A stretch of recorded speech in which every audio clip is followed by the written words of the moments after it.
একজন প্রকৃত বন্ধু 10,000 আত্মীয় সমান হয়ে থাকে, কথাটা কি সত্য? হ্যাঁ হয়তো, কারণ একজন প্রকৃত বন্ধুই পারে তার দুঃখটা শেয়ার করে নিতে, বিপদে আপদে কাছে থাকতে। কিছু হয়নি শোনার পরেও আরে বল না কি হয়েছে, এমনটা প্রকৃত বন্ধুরাই বলে। প্রেম মানে আমি তোমাকে ছাড়া বাঁচবো না, আর বন্ধুত্ব মানে আমি থাকতে তোর কিছু হতে দিব না। ভালোবাসার জন্য কখনো নিজের বন্ধুকে মরতে দিও না, কারণ জীবনের শেষে দেখবে বন্ধুরাই সাথে রয়ে গেছে, ভালোবাসা নয়। একটা কথা মানতেই হবে, আপনার বন্ধু আছে বলেই কঠিন মুহূর্তগুলো হাসি মুখে কাটিয়ে দিতে পারছেন। বন্ধুরা এমন একটা জিনিস যারা পাশে থাকলে খারাপ সময়গুলো ভালো হয়ে যায়।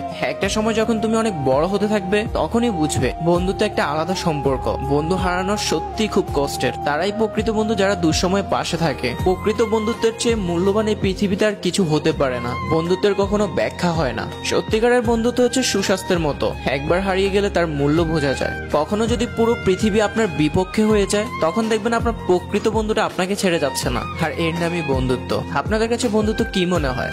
এক আত্মার দুইটি শরীর? যদি এটা মনে হয় তাহলে ইউ আর রাইট, কারণ প্রকৃত বন্ধুত্বের মধ্যে এমন একটা সম্পর্ক তৈরি হয় যেখানে দুইজনে চাওয়া পাওয়া একই রয়ে যায়। আপনি যদি কখনো অন্ধকারে হারিয়ে যান, সেখান থেকে আপনার ওই ভালো বন্ধুটা আপনাকে টেনে তুলে আনবে। আপনার খারাপ পরিস্থিতিতে আপনাকে উপরে তোলার চেষ্টা করবে। বন্ধুত্ব এমন একটা জিনিস আপনি না চাইলেও হয়তো সে বুঝতে পারে। বন্ধুত্বের মধ্যে কোনো মোহ, আবেগ, ইমোশনস এইসব কিছু থাকে না। বন্ধু হতে পারে কবিতার মতো ছোট, উপন্যাসের মতো বড়, আর এই পৃথিবীর মতো বিশালতা। সত্যিকার অর্থে তারাই এই পৃথিবীতে সুখী যাদের একজন প্রকৃত বন্ধু আছে। তাই আপনার প্রকৃত বন্ধুকে মেনশন করতে একদমই ভুলবেন না।